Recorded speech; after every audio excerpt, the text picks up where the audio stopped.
Reading from Srila Jiva Goswami's Gopāla-campū. Today we read from the chapter Description of Goloka. The wise describe the lakes of Vraja.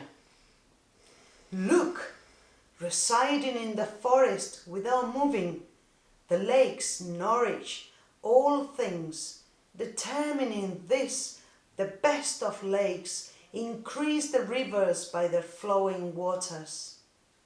Part of the Yamuna's bank is filled with lotuses and water lilies, and part is filled with forests of various flowers. It is sweet, with the peacock's cries and the bees buzzing, the cuckoos warbling, anointed with the cosmetics of the gopis and marked with symptoms of the rasa lila. The land gives pleasure to the nose, eyes and ears. Bandira banyan tree does not rise up to the sun. Instead, by spreading out its branches, the cowherd boys can frequently cross over the river. Part of Bandira banyan tree serves as cave or a house. Its broad branches serve as a comfortable bed, and its creepers serve as a swing. What pastimes of Krishna does the tree not serve? To the north of Bandira banyan tree, the place called Ramagata emanates all types of happiness. In that place, Balarama, revealing pleasure, enjoys pastimes and becomes blissful. The beautiful, praiseworthy, protecting deities of Goloka, as the protectors of the directions, reside in the sky in airplanes. The four deities headed by Vasudeva act as protectors of the directions by accepting leadership of the arnis. What significance do the four human goals of Artha, Dharma, Kama and Moksha have there? How can the supreme place called Goloka be compared to ordinary objects? The Devatas called it an ocean of nectar. The poets call it fame personified. The Vishwakarma deities call it an amazing construction.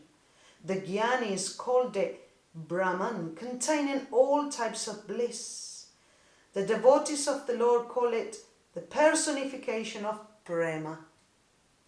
In this way, Goloka is viewed in many ways by many people. What is its power? How amazing! What a skill in dancing! What place is this? Has the Prema described by Shukadeva taken a body? In this way, the protectors of the directions of Goloka conjecture about Goloka. Every day they are bewildered and agitated by the place called Goloka. Thus, though Goloka is beyond the intelligence, it forcibly enters the intelligence. I truthfully say that I do not hanker after objects which give pleasure, nor do I disdain them.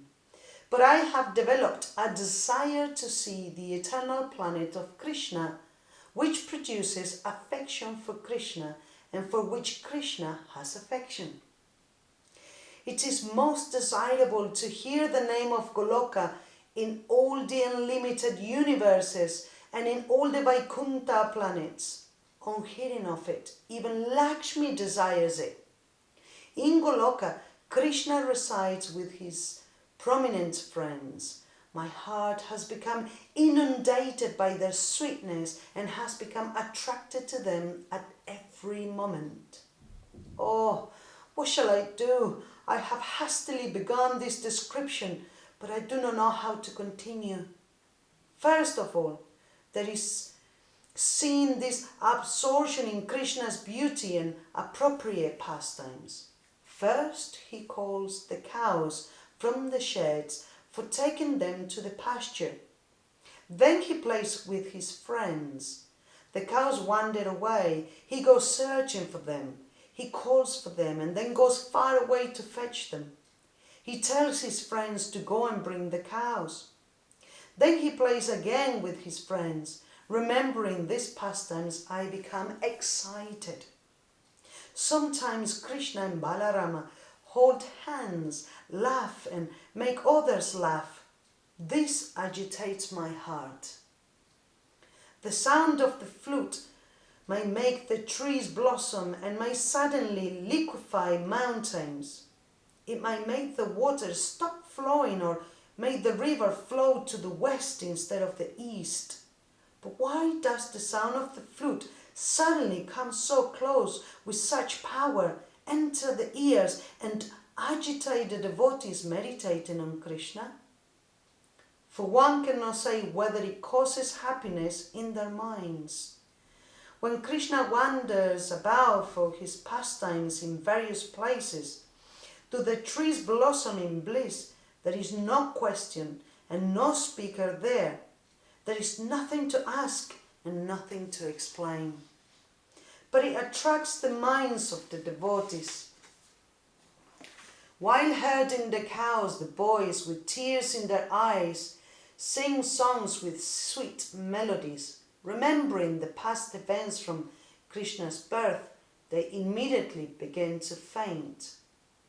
How should the mind be controlled, since those cowsheds make my mind desirous of seeing them? The trees, like abodes of the cowherds, are surrounded by powdered cow dung, fragrant and shining like excellent musk. The cowsheds give rise to hundreds of memories through those trees, though the young calves present there during the day, and through the cows, which surpass Surabhi cows, present there at night. In the dawn and dusk as well memories arise. Let the calves free, milk the cows, collect the milk buckets, gather the cows, go to the house, put Krishna in front, sing the pastimes of Krishna, shed tears while your hairs stand on end. The blissful daily actions of the cowherds overcome my heart. The roads strongly attract my heart like the yards filled with kirtana. As the people freely converse while coming and going on the roads, one can hear constant utterance of Rama, Krishna, Krishna, Krishna. The joyful groves of Krishna's consorts, which are like lotus petals, are now described. They cause embarrassment to incapable poets, since they contain most astonishing objects hard to describe. In some places, groves by their components give the impression that they are houses.